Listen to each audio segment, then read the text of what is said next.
الحمد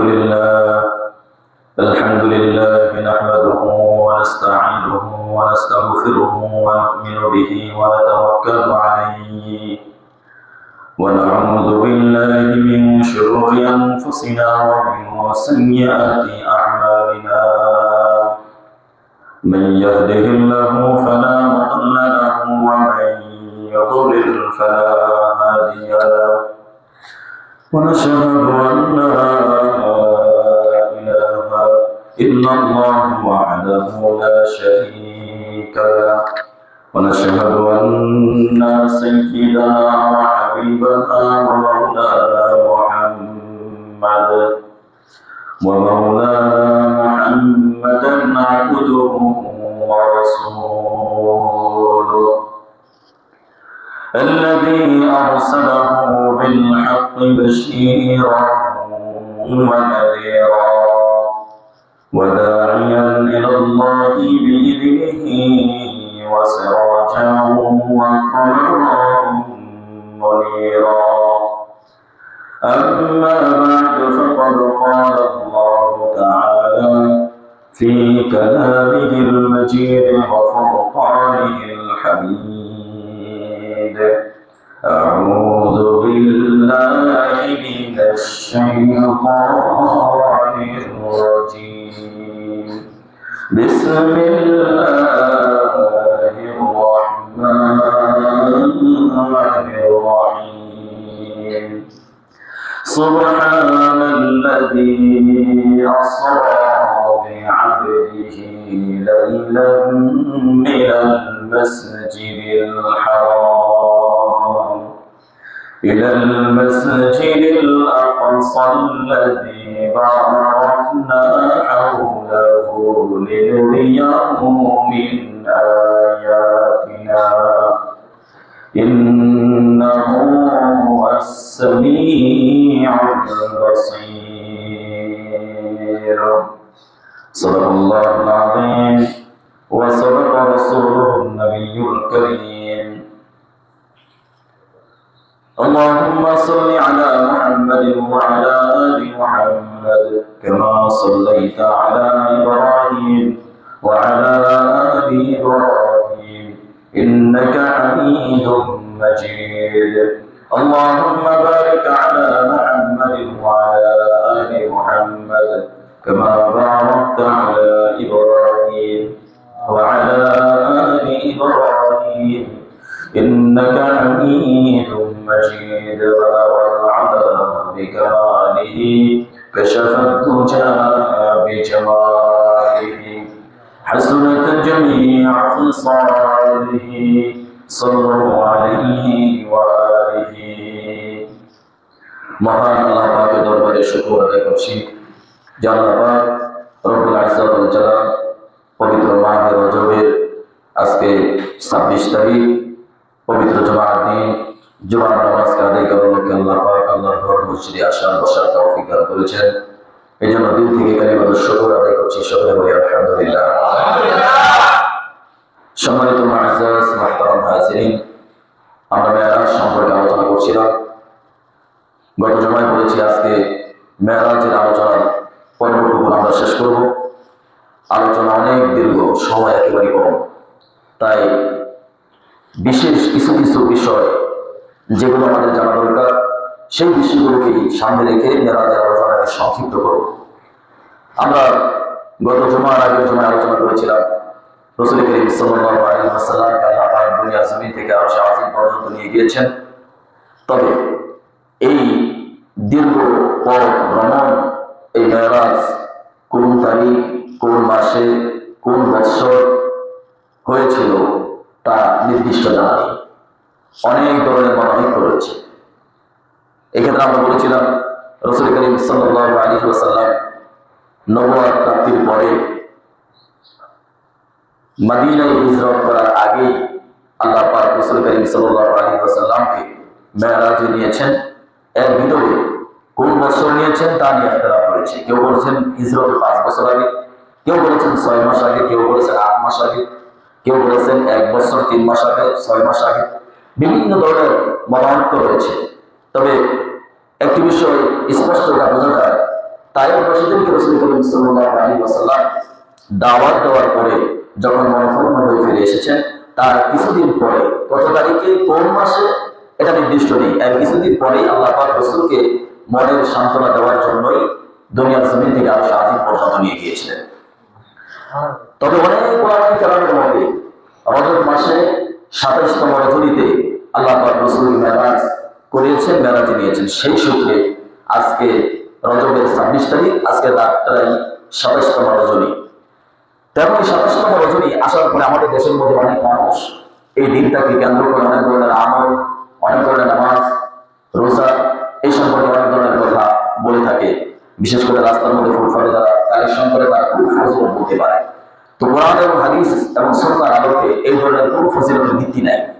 শবে মেরাজের এটা ঈমানের একটা গুরুত্বপূর্ণ বিষয় যে আল্লাহ পাক আল্লাহ নবীকে দুনিয়া থেকে আসমান অতিক্রম করে আরশ আজিম পর্যন্ত নিয়ে গিয়েছেন। এটা হলো ঈমানের বিষয়, আমাদের সাথে কোনো সম্পৃক্ততা নেই।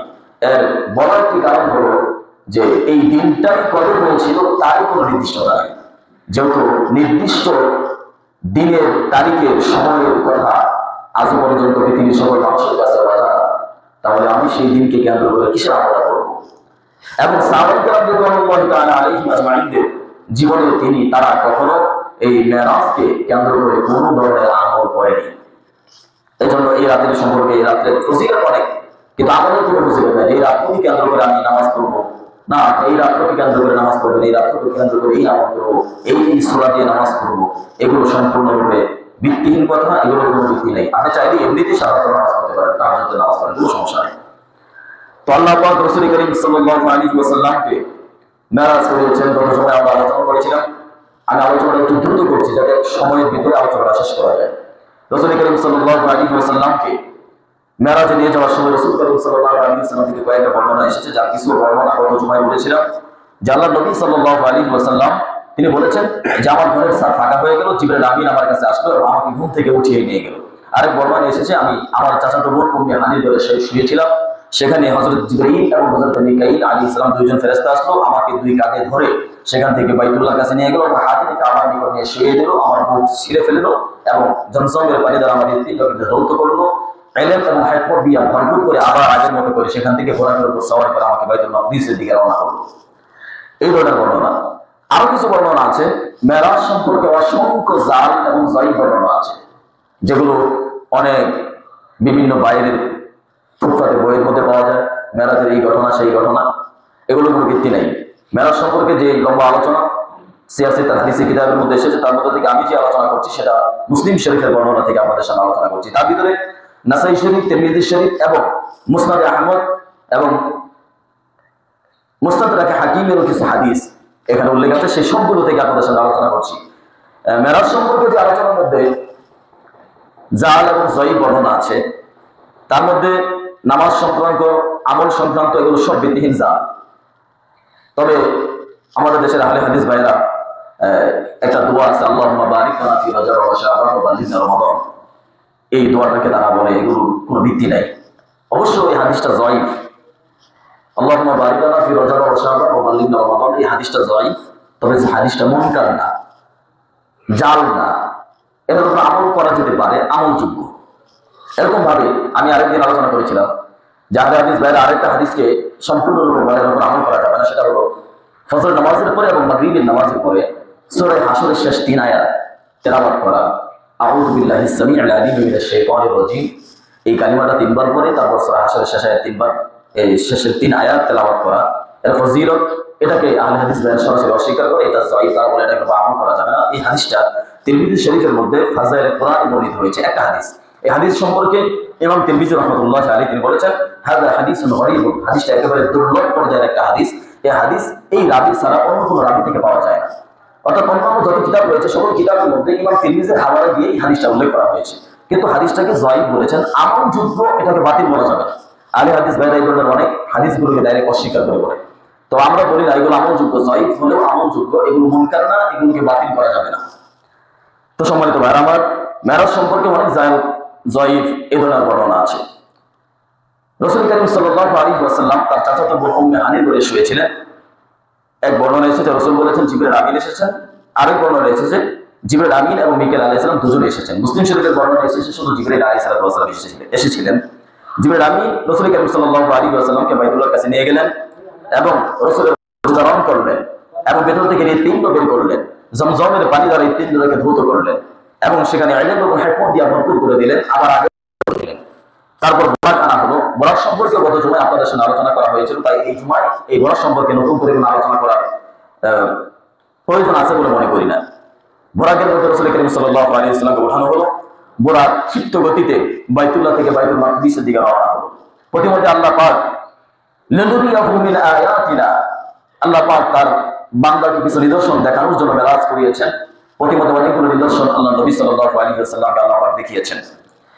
রাসূল কারীম সাল্লাল্লাহু আলাইহি ওয়াসাল্লাম যখন বাইতুল্লাহ থেকে বাইতুল মাকদিসের দিকে রওনা হলেন, তখন জিবরাইল আমিন রাসূল কারীম সাল্লাল্লাহু আলাইহি ওয়াসাল্লামের সাথেই ছিল, পিছনে বসা ছিল, রাসূল সামনে ছিলেন। বরাক ছুটতে লাগলো। প্রতিমধ্যে একজন বৃদ্ধা মহিলা রাসূলকে থামানোর জন্য রাসূলকে দাঁড়াতে বলল। জিবরাইল আমিন বললেন, ইয়া রাসূলুল্লাহ, আপনি সামনের দিকে চলেন, দাঁড়াবেন না। রাসূল চলতে লাগলেন। কিছু দূর যাওয়ার পরে আরেকজন বৃদ্ধ পুরুষ রাসূলের গতিকে থামানোর জন্য চেষ্টা করলো। জিবরাইল আমিন বললেন, আপনি থামবেন না, চলেন সামনের দিকে। রাসূল কারীম সাল্লাল্লাহু আলাইহি ওয়াসাল্লাম বললেন, ভাই জিবরাইল, যে প্রথমে একজন বৃদ্ধা এবং পরে একজন বৃদ্ধ দুইজন আমাকে থামাতে চাইল, তারা কারা? জিবরাইল আমিন বললেন যে প্রথমে যে বৃদ্ধা আপনাকে থামাতে চাইছিল সেই বৃদ্ধা হলো দুনিয়া, যে জীবনের শেষ প্রান্তে এসে উপনীত হয়েছে, খুব বেশি দিন হায়াত তার বাকি নাই, সে আপনার গতিকে রোধ করার জন্য, আপনাকে থামিয়ে দেওয়ার জন্য চেষ্টা করেছিল। আর দ্বিতীয় যে বৃদ্ধ আপনাকে থামাতে চাইছিল সেও হলো শয়তান, ইবলিস।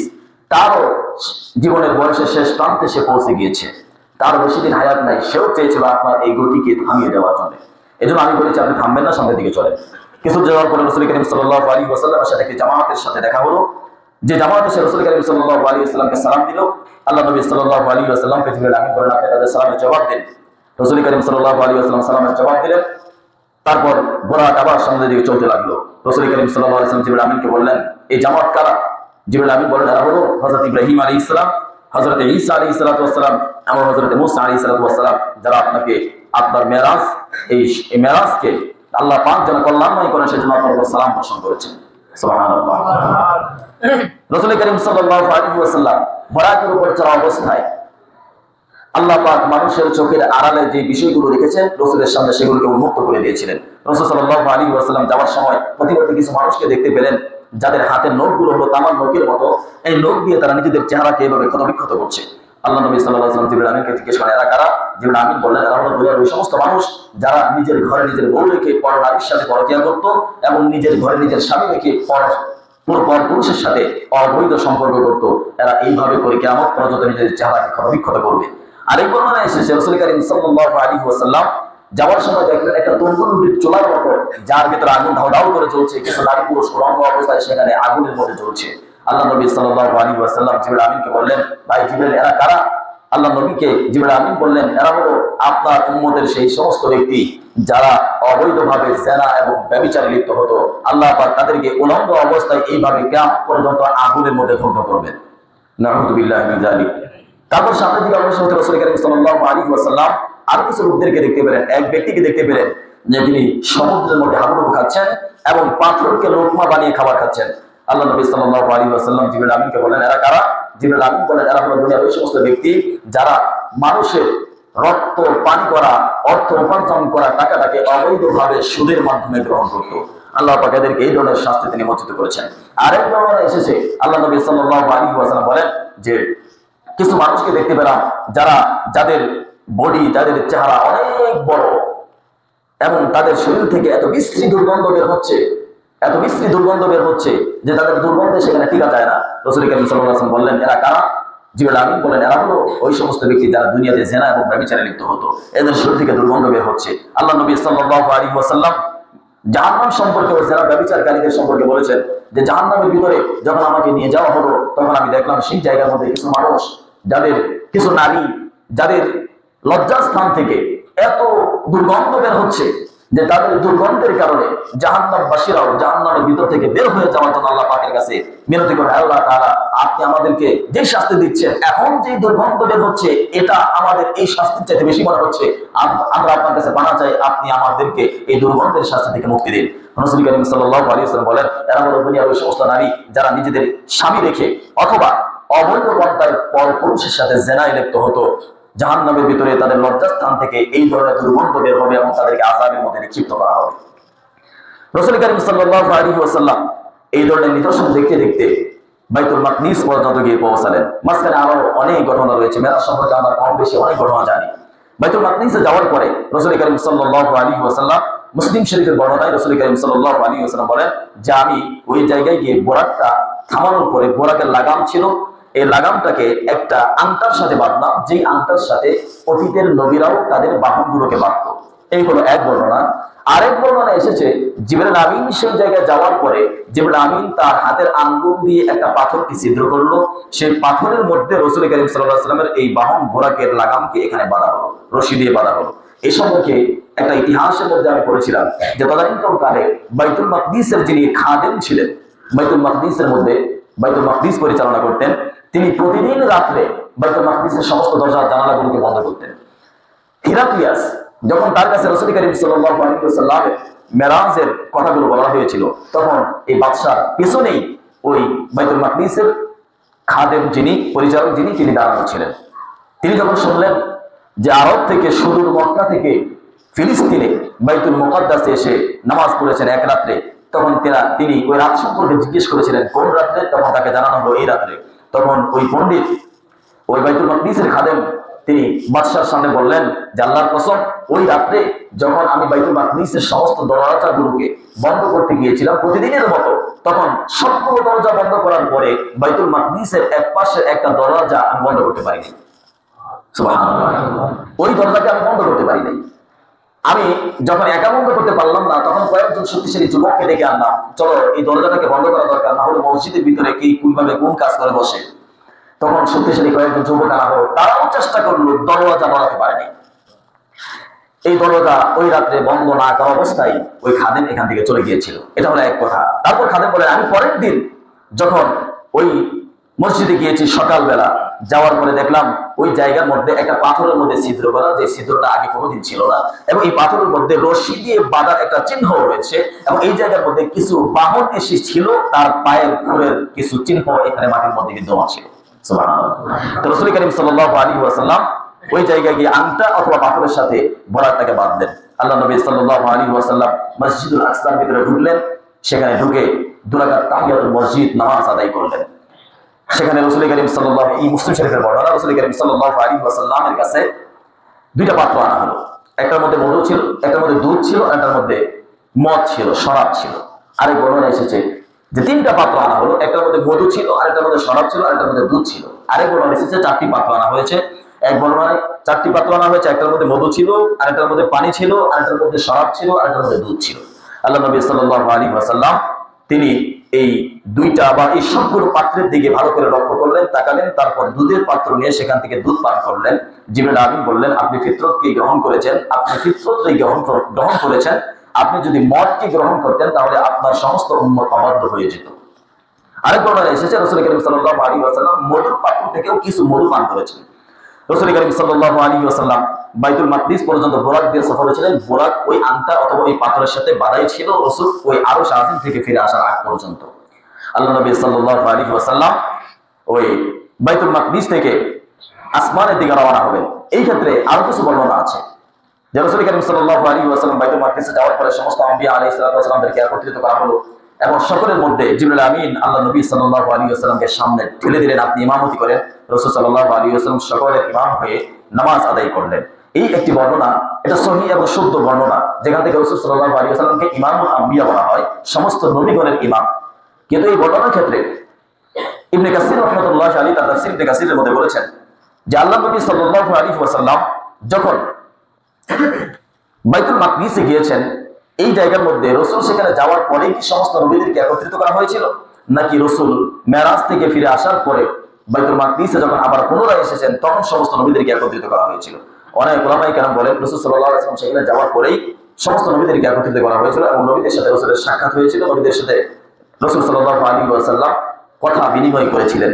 কিন্তু এই কথাটা এই কারণেই বলা প্রয়োজন যে রাসূল করিম সাল্লাল্লাহু আলাইহি ওয়াসাল্লাম যখন প্রথম আসমানে গেলেন তখন সেখানে হযরত আদম আলাইহিস সালামের সাথে সাক্ষাৎ হলো। সেই জায়গার মধ্যে আল্লাহর নবীকে আদম আলাইহিস সালামের সাথে জিবরিল আমিন পরিচয় করিয়ে দিয়েছিলেন যে আপনি ওনাকে সালাম দিন। রাসূল সালাম দিলেন, জিবরিল আমিন বললেন উনি হলেন সমস্ত মানুষের পিতা আদম আলাইহিস সালাম। তো রাসূল করিম সাল্লাল্লাহু আলাইহি ওয়াসাল্লাম আসমানে যাওয়ার পরে আদম আলাইহিস সালামের সাথে পরিচিত হলেন। তাহলে যদি রাসূল দুনিয়াতে বাইতুল মাকদিসে থাকা অবস্থায় সমস্ত নবীদেরকে এখানে আনা হতো তাহলে সমস্ত নবীদের সাথে কথা বলা হলে এখানেই পরিচিত হয়ে যাওয়ার কথা ছিল। কিন্তু আসমানে যাওয়ার পরে নতুন করে পরিচিত হওয়ার কথা দরকার ছিল না, যেহেতু আসমানে যাওয়ার পরে নতুন করে আল্লাহ নবীকে জিবরিল আমিন নবীদের সাথে পরিচিত করিয়ে দিয়েছেন। তার মানে হলো রাসূল সাল্লাল্লাহু আলাইহি ওয়াসাল্লাম আরশ আজিম থেকে ঘুরে আসার পরে বাইতুল মাকদিসে আসার পরে সেখানে সমস্ত নবীদেরকে একত্রিত করা হয়েছিল এবং সেখানে নবী সমস্ত নবীদের ইমাম হয়ে নামাজের ইমামতি করেছিলেন। রাসূল করিম সাল্লাল্লাহু আলাইহি ওয়াসাল্লাম বলেন বাইতুল মাকদিস থেকে আমার কাছে একটা সিঁড়ি আনা হলো, সিঁড়ি যে সিঁড়ির মধ্যে আমি এবং জিবরিল আমিন আরোহণ করলাম, আমাদেরকে এই সিঁড়ি এত দ্রুত গতিতে আসমান পর্যন্ত নিয়ে গেল। তাফসীর ইবনে কাসিরের মধ্যে এসেছে রাসূল করিম সাল্লাল্লাহু আলাইহি ওয়াসাল্লাম বলেন আসমান আমার এতটা নিকটে ছিল যে আমি হাত দিয়ে আসমান ছুঁতে চেয়েছিলাম, চাইলেই ছুঁইতে পারতাম, হাত দিয়ে ধরতে পারতাম। জিবরিল আমিন সেখানে গেল এবং দরজার মধ্যে গেটের মধ্যে করাঘাত করলো। ভিতর থেকে যারা সেখানে উপস্থিত ছিল ফেরেশতা, প্রথম আসমানের ফেরেশতা, সেখানে দায়িত্বরত অনেক ফেরেশতা ছিল, তার মধ্যে যিনি প্রধান ছিল তার নাম ছিল ইসমাঈল আলাইহিস সালাম। ইসমাঈল একজন ফেরেশতার নাম, নবী না, ফেরেশতা। তিনি বললেন যে কে? জিবরিল আমিন বললেন আমি জিবরাইল। ভিতর থেকে বলা হলো তোমার সাথে কে? বলল মুহাম্মদ সাল্লাল্লাহু আলাইহি ওয়াসাল্লাম। বলা হলো তাকে কি নিয়ে আসার জন্য পাঠানো হয়েছে? বলা হলো হ্যাঁ, তাকে নিয়ে আসার জন্য পাঠানো হয়েছে। সাথে সাথে দরওয়াজা খুলে দেওয়া হলো এবং স্বাগত জানানো হলো। রাসূল সাল্লাল্লাহু আলাইহি ওয়াসাল্লামের মেরাজকে কল্যাণময় করার জন্য, শান্তিময় করার জন্য তারা আল্লাহ পাকের কাছে প্রার্থনা করলেন।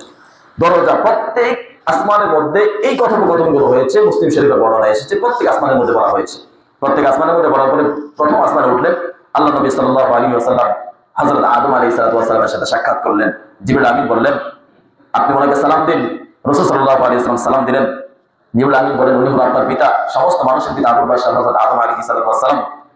সালাম দিলেন। আদম আলাইহিস সালাম দোয়া করেন আল্লাহ পাক নেক সন্তান এবং সালেহিন নবীর এই মেরাজকে কল্যাণময় করুন। আল্লাহ নবী সাল্লাল্লাহু আলাইহি ওয়াসাল্লাম বলেন আমি আদম আলাইহিস সালামকে দেখলাম তার ডান পাশে এবং বাম পাশে।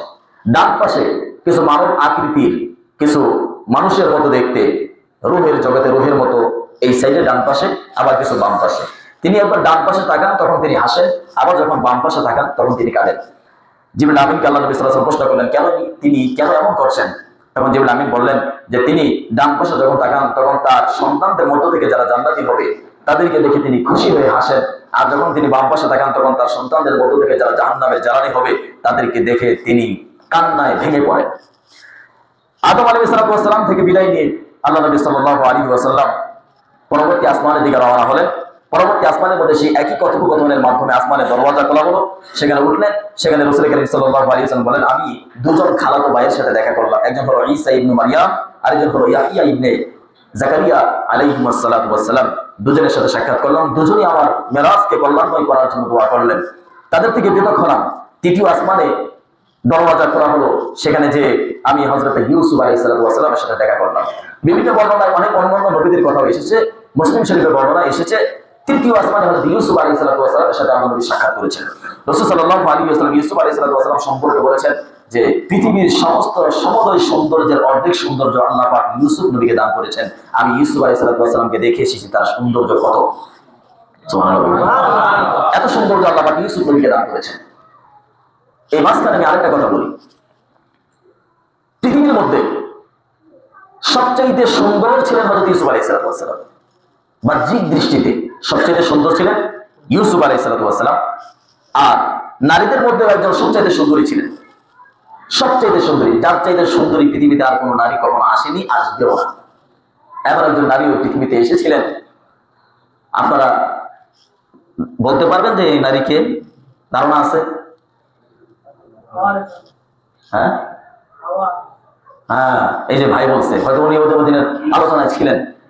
হযরত হাওয়া আলাইহিস সালাম পৃথিবীর সবচেয়ে সুন্দরী নারী, তার চাইতে সুন্দরী নারী পৃথিবীতে আর কেউ আসে নাই।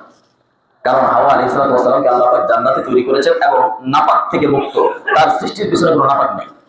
পৃথিবীর সমস্ত নারী সৃষ্টির পিছনে নাপাক আছে, কিন্তু হাওয়া আলাইহিস সালাম যার সৃষ্টির পিছনে কোনো নাপাক নাই। কোরআনে কারীমের মধ্যে বলা হয়েছে আদম নবীর বাম পাশের হাত থেকে হাওয়া আলাইহিস সালামকে আল্লাহ পাক তৈরি করেছেন দুনিয়াতে না জান্নাতে। এজন্য তিনি সবচেয়ে সুন্দরী নারী, তার চাইতে সুন্দরী নারী পৃথিবীতে আর কেউ নেই। আল বিদায়া ওয়ান নিহায়ার মধ্যে ইবনে কাসির রাহমাতুল্লাহ আলাইহি বলেন যে তারপরে পৃথিবীতে আরেকজন সুন্দরী নারী ছিল, তিনি ছিলেন হযরত ইব্রাহিম আলাইহিস সালামের স্ত্রী হযরত সারা রাদিয়াল্লাহু তাআলা আনহা। তিনি ছিলেন পরবর্তী সবচেয়ে বেশি সুন্দরী। হাওয়া আলাইহিস সালামের পরে সারা রাদিয়াল্লাহু তাআলা আনহা আগে এই পৃথিবীতে এই দুইজনের চাইতে সুন্দরী কোনো নারী পৃথিবীতে ছিল না। আর হাওয়া আলাইহিস সালামের পর থেকে নিয়ে কিয়ামত পর্যন্ত এত সুন্দরী নারী পৃথিবীতে কেউ আসে নাই যত সুন্দর করে আল্লাহ পাক হাওয়া আলাইহিস সালামকে তৈরি করেছিলেন। ইউসুফ নবী সাল্লাল্লাহু আলাইহি ওয়াসাল্লাম, আল্লাহ নবী সাল্লাল্লাহু আলাইহি ওয়াসাল্লাম ইউসুফ আলাইহিস সালামের সাথে সাক্ষাৎ করলেন। ইউসুফ আলাইহিস সালাম রাসূলের মেরাজ কল্যাণময় হওয়ার জন্য দোয়া করলেন। ইউসুফ নদী থেকে পৃথক হয়ে আল্লাহ নবী সাল্লাল্লাহু আলাইহি ওয়াসাল্লাম চতুর্থ আসমানে গেলেন। সেখানে হযরত ইদ্রিস আলাইহিস সালামের সাথে সাক্ষাৎ করলেন। কারণ ইদ্রিস আলাইহিস সালাম আল্লাহ তাআলা বলেছেন ওয়ারফা'না হু মাকানান আলিয়্যা, যে ইদ্রিস আলাইহিস সালাম সম্পর্কে আল্লাহ তাআলা কোরআনে কারীমের মধ্যে বলেছেন আল্লাহ পাক তার মর্যাদাকে অনেক উঁচু করেছেন। তার মানে হলো গত কিছুদিন আগে তাবলীগ জামাতের ভাইদের সাথে আলোচনায় আমি বলতে গিয়ে কথা বলেছিলাম, ইদ্রিস আলাইহিস সালাম দুনিয়াতে থাকা অবস্থায় তিনি আল্লাহ পাকের কাছে বলেছিলেন যে আমাকে আপনি মৃত্যু দান করেন। এটা হলো এক বর্ণনা। আরেক বর্ণনা হলো আল্লাহ পাকের একজন ফেরেশতার সাথে তার বন্ধুত্ব গড়ে উঠেছে, যেটা ইবনে কাসির রাহমাতুল্লাহি আলাইহি বলেছেন যে তিনি তাকে বললেন আমাকে আসমানে উঠিয়ে নাও। তখন তাকে চতুর্থ আসমানে উঠিয়ে নেওয়া হয়েছিল। সেই জায়গার মধ্যে মালাকুল মউতের সাথে ইদ্রিস আলাইহিস সালামের সাথে সাক্ষাৎ হলো। ইদ্রিস আলাইহিস সালামকে দেখে মালাকুল মউত আশ্চর্য হয়ে গেল। তিনি বললেন যে আল্লাহ পাক আমাকে ওয়াদা করেছে ইদ্রিস নবীকে যেন চতুর্থ আসমানে তার রূহকে কবজ করা হয়। তখন আমি পেরেশানির মধ্যে পড়েছিলাম যে ইদ্রিস নবী সেই দুনিয়ার জমিনের মধ্যে, আর আমাকে ওয়াদা করা হয়েছে চতুর্থ আসমানে, আমি সেই জায়গার লোককে চতুর্থ আসমানে কিভাবে রূহ কবজ করব? কিন্তু আল্লাহ পাক ইদ্রিস নবীকে দুনিয়ার জমিন থেকে তার মৃত্যু যেখানে হবে সেখানে পৌঁছে দিয়েছেন। সম্মানিত ভাইরা আমার,